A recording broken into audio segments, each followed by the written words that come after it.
Hi, I'm Molly. And I'm Jamie, and this is our From the Pasture with Hired Hand podcast. As the owners of Hired Hand website software, we've been developing websites and creating internet marketing strategies for livestock breeders for the past 10 years. The majority of our customers are involved in the breeding of registered animals, such as Texas Longhorns, Highland cattle, horses, and white-tailed deer, where the pedigrees are very important. The From the Pasture with Hired Hand podcast examines many of the differences in raising pedigreed livestock for maximum profit. Join us and learn what we're covering today. Hi, Kory. Thanks for joining us today. Hey, Molly. Thank you. So you're Kory Wayment with Wayment Longhorns, and from your website, I can see that you've been breeding since about 2019. Why don't you go ahead and start by telling us just a little bit about yourself, your family, your overall operation? You bet. Born and raised in northern Utah. Been here my whole life. Probably will never leave. I'm pretty biased to the state of Utah, but after college, I went on a little, almost 10-year baseball career that was fun, and at the age of 28 had to hang them up. So after that, jumped into real estate, got married, got 4 cute kiddos, and now some Longhorns. Go ahead. I can say we're busy. We're busy. So having to hang up your cleats from your baseball career, how does the whole ranching life fare on your body then? Thankfully I made it pretty much my entire career without any major injuries. So I'm pretty healthy. I've probably been hurt more working cattle than I have baseball. So I got lucky. But the cattle keep me in shape. I miss that. So nice. So why Longhorns? I'm sure since you took a while, it seems like to kind of follow this path. I'm sure there's lots of different breeds in Utah that might have been a more logical fit. So talk to us about what made you decide on Longhorn. First of all, just something different. I drive up my road and look at pretty black cows all day, every day. So something different. I grew up on a dairy farm. I'm not tough enough for that. So, I told my parents that's not going to happen. But yeah, growing up, in the industry, agriculture, it's in my blood. The older I get, seems like the more I'm drawn to that life. So Longhorns, I just bought my first cow and calf on a whim. Just the aura around them. It reminds me of a horse, just the energy and things like that around them. I think just really attracted me to them. They each have kind of their own unique personality, right? Absolutely. Yep. So how did you find the first ones? Was it an accident? Did you stumble upon them, or had you kind of started researching them? No, as a matter of fact, we have a classified website here in Utah that's pretty popular. You can sell everything and anything on it. And an older gentleman had posted this cow and calf and, advertised it. I think she was 8, registered, and I had never had anything registered or papered. I didn't really, know what that was all about. But he advertised it with a nice little bull calf, and the calf was just a couple days old. So he was going on a church mission. So drove down there, brought him home. And that's how I found my first set. Yeah. And how many do you have now? And we're up to about 25 and counting this spring, obviously. So how have you gone about adding these additional ones since the first one? Nora.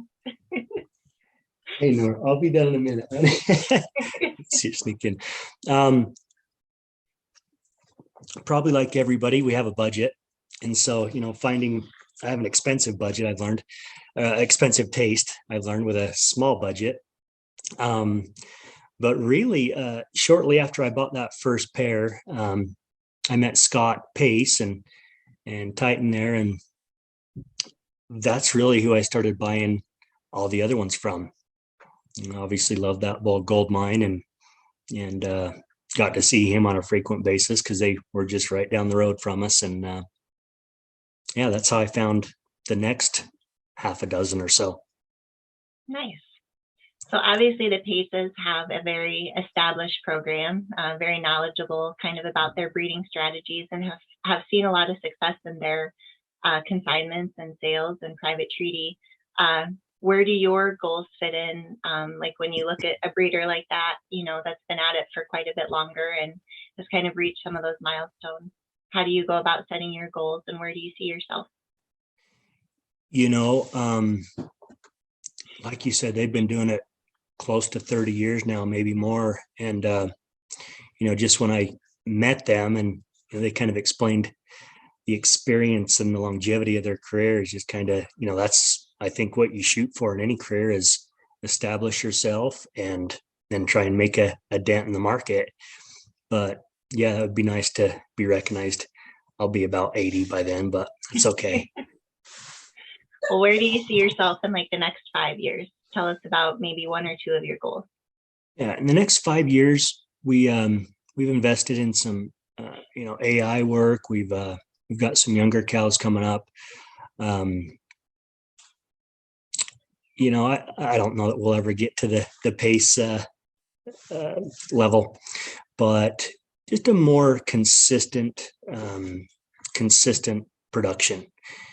Obviously it takes a few years to even realize what you got, especially with our background, not really understanding how the registration, the pedigrees go. So really it's been 4 years of studying pedigrees and what traits that I tend to like. And I'm finding that changes almost on a daily basis. So finding something, sticking with it. Yeah.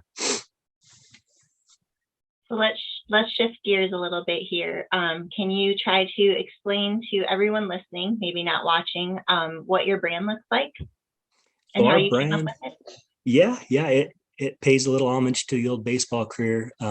It's the shape of home base on a baseball diamond, so it's simple, pretty hard to mess up unless I'm doing the branding, but it's very easy to identify and pretty straightforward. That was important to us on a brand. So was the brand design a family effort, or did you know what you wanted and wanted it tied to baseball right from the start? It was pretty much right from the get-go. Sports is a big hobby of mine, and really the cattle are, a fun hobby. And so they bring happiness. They, are wonderful to experience. And so I just wanted to kind of keep the two together. Yeah. So when you've had babies that are your own, ones that you haven't purchased, are you naming them at all related to baseball, or no? Are you just picking names here and there? Yeah, we're just picking them here and there. Our current herd sire, his name is Showboat, so we've kind of tried to stay with his name in most occasions. But yeah, mostly just with the mom and dad. That seems to be protocol for the most part. Nice. So now that you have Longhorns, what's your favorite part? Probably my favorite part is the challenge. The challenge, it's just so new to us, and I love a challenge. Trying to figure out what's going to be a good combo, and then obviously the basics of horn measurement and color production, and like the attitudes and the dispositions, and it's just the wide range of things that you don't really find in the beef or dairy industry. Mm-hmm. Who is your favorite in your own pasture?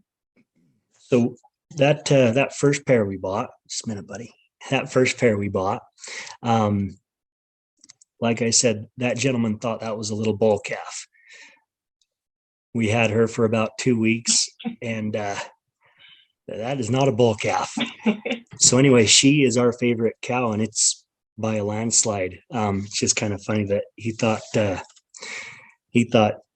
she was a he, and we actually wrote him when he was on his mission. We took her to Reno, and she won, reserve grand champion, and she's still 3 years old and pushing on 80 inches. And so it's just kind of funny that by far our best cow he thought was a bull calf. So And what's her name? her name is Star of the Show. Okay. So a very fitting name then as well, as it turns out. Yeah, she gets a lot of love for sure. And she just had a really nice calf, and got her AI'd with the Rebel HR. So Nice. Love what you're hearing? Be sure to check out our Pickup Truck Confessions. It's a video series where we hop in the truck or rental car and interview a variety of breeders about what drives their passion for their livestock, how they got started in the breed of their choice, marketing tips, and more. And now, back to the podcast. All right, so let's go through a few Longhorn questions here, kind of rapid fire questions. So who is your all-time favorite Longhorn cow? And you can only pick one. that's Unlucky, is it? Yeah, that's a pretty easy one. We saw her sell in Grapevine. That was our first sell ever. So we watched that one. So that's forever imprinted. Okay. Is there anything special you like about her? Yeah, the color was really what was amazing. But then the horns and, my untrained eye, I can't see a flaw in her. So she just looks like perfect to us. So have you heard the song they wrote about her? I've listened to it. Yeah, I saw that. I need to do it again, but yeah pretty clever. Yeah. All right, all-time favorite Longhorn bull. So the bull's got to be Goldmine. Again, first one I had to experience up close and was able to pet, and that's got to be probably one of my favorites forever. And then we're really liking Rebel HR. We've got a bunch of joined that syndicate and stuff. So those two are probably up there, Concealed Weapon, a few others, but I'd say Goldmine. Well, and Goldmine also has that very unique coloring too. You don't see that many bulls in that kind of light yellow, kind of, and the color he throws is also very impressive. So never know what you're going to get with that gene. Yeah, awesome. All right, last one. All-time favorite Longhorn breeder or Longhorn herd. Favorite herd? There's some mind-blowing ones. Daryl Dickinson. That is a really cool, diverse, multi-face operation. I hope to make it out there one time to see that operation. That looks like a pretty neat herd. That's what I was just going to ask, is if you've ever made the trip out there. That'd be quite a haul for you all, I assume. It'll happen for sure, but maybe a little summer vacation, and the kids won't know any different, right? Yeah, we'll probably leave the trailer home, but we'll see. Might regret that. I don't know. I know. So we talked a little bit about Dunlucky Dice and Goldmine and Rebel HR. Is there a specific animal, whether it be a cow or a bull, that you aspire to, that's your ideal example of an animal that you kind of are aspiring to breed towards? Yeah, those two cows and bull, they just have everything that we're looking for, milk, productivity, a gene that'll throw any color anytime, it seems, disposition, incredible. I haven't been around Dunlucky Dice, but Goldmine's disposition, incredible. It's just, for us, that's the top tier. We're still new. Like I said, that could change tomorrow. So maybe more, you know more what traits you're going for, not necessarily something to compare it to. Yeah, yep. And it has changed, the cattle IQ that Daryl talks about a lot. We're starting to learn a little bit and learning how to identify which ones might be a little sharper, which ones might not be so sharp. So yeah, we're heading that way. Is there anyone that you want to give a shout out to? I know you talked a little bit about pieces, but is there anyone else that kind of helped you get started in the breed that you'd like to thank? I'd give a shout out to Wade Wagner. He's been a riot to get to know. He's been up to the ranch once, and just his energy, his positivity around the herd, around the breed, awesome. Wade, good job. And he's also there in Utah, right? He is. He's in southern Utah. Okay. So how far apart are you guys? We are probably 3 to 4 hours away. Yeah. Not horrible then. No, get there, no time. Good. All right. So tell us your funniest Longhorn related story to date. Besides, I mean, the bull calf, heifer calf is a pretty good story, but Yeah. do you have any other ones? The funniest thing that we've had happen, I don't know that we've had anything good. Obviously, we've had a few heads get stuck. Always fun to cut a neighbor's wrought iron fence. For us, it's buying our first pair, thinking we were getting a bull calf, and here we have a reserve grand champion. I'd say that's a pretty good one. That one's hard to beat. Yeah. He's kicking himself for selling that pair for the price he did. So if you could go back in time and change one thing about when you were getting started with Longhorns, what would it be?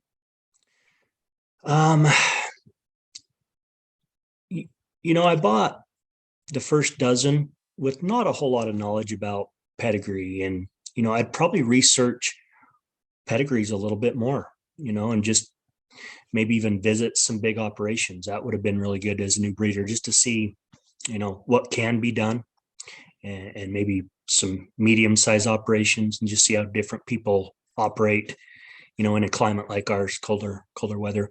That's probably all I do. So you talk about researching pedigrees more, so it's a good segue into kind of our next topic. When our website's the tool that you go to when you start to research pedigrees, do you find yourself just kind of digging into a bunch of them online, or how do you go about that? Social media probably starts the rabbit hole. And then, after that, we'll just go from page to page, and it seems like every time something for sale pops up, we'll go to that person's website and look at their history, and probably pretty similar to about most folks. When you're on a Longhorn website, so after social, when you get to one of the websites, what catches your attention the most, or makes you want to stop and read or learn more about that program? Not necessarily a specific animal, but about the breeder themselves. So for us, breeders that are in our same climate, I feel like I can learn the most from them. Cold weather, 4 seasons. Those are really the ranches that I like to look at. There's not a lot of them, up north, I guess you would say. It seems like, compared to in the warmer climate. But the ones that experience snow and minus 10 degrees, I like looking at their programs and their herds and different things, just because I can relate to them a little bit more.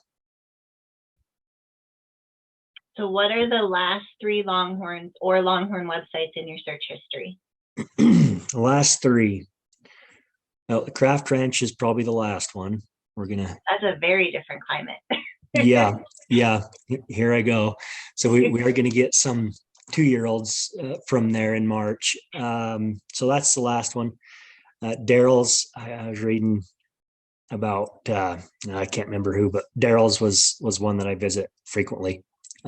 Just love his content and his sense of humor. And then a third one, I may have been spying on Wade Wagner a little bit, see what he's got in Utah.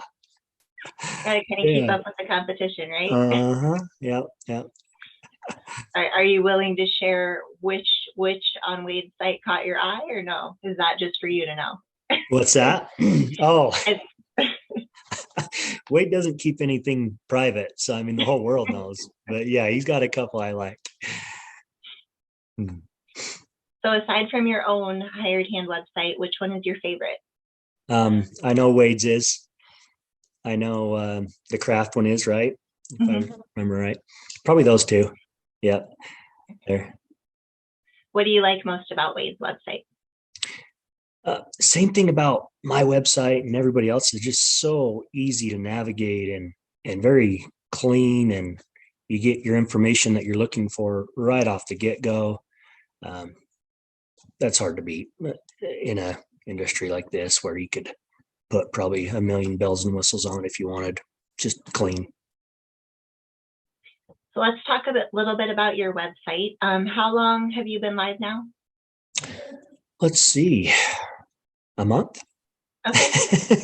So a month from recording, and maybe by the time this comes out, you'll have been live for about 2 months. So very new, still getting used to it. Yes. Still getting used to it, but for a guy with no IT experience, I feel pretty comfortable. Good. And what's your URL so everyone can go and visit? It's WaymentLonghorns.com. And Wayment is Wayment. Yeah. Okay. I had a little hiccup when I typed that in for the first time. I wanted to put an A there. So Yes. Yep. Yeah. So if you had to describe your Hired Hand website in 3 words or less, what would they be? 3 words or less. It's hard for me. Easy, clean, and user-friendly with a hyphen. So it's 3 words. We'll let it slide. All right. Okay. What made you choose Hired Hand for your website? Let's see here. I think I saw an advertisement in Reno, 2001, 2 years ago. And I started researching then. I think I reached out and had a couple of questions then, wasn't quite ready, but started noticing that seems to be a pretty good platform that obviously a lot of cattlemen in different industries are using. So yeah, just the consistency was really nice. So I know if I go to one page and another page, both put on by Hired Hand, they're going to be pretty easy to navigate. So going back to maybe where you're at a point where you can share some lessons learned or some advice for newer breeders, talk to us a little bit about what considerations or decisions you made when you were developing your own website. Obviously, we wanted to keep it true to brand. The colors, the branding, just the whole feel. We want to keep it very consistent. And then just kind of, pick your choice and stay with it and try and, be consistent with your original plans. That's good advice. Is there anything else you'd like to share about your breeding program, about your website, anything we didn't cover? No, this definitely got me thinking about, herds and all sorts of good things. So just awesome. Well, good. Well, we will put your web address in the show notes, as well as all of the fellow breeders that you mentioned. And I just really appreciate you joining us today, and hopefully we see you down the road soon. Yes, thank you so much.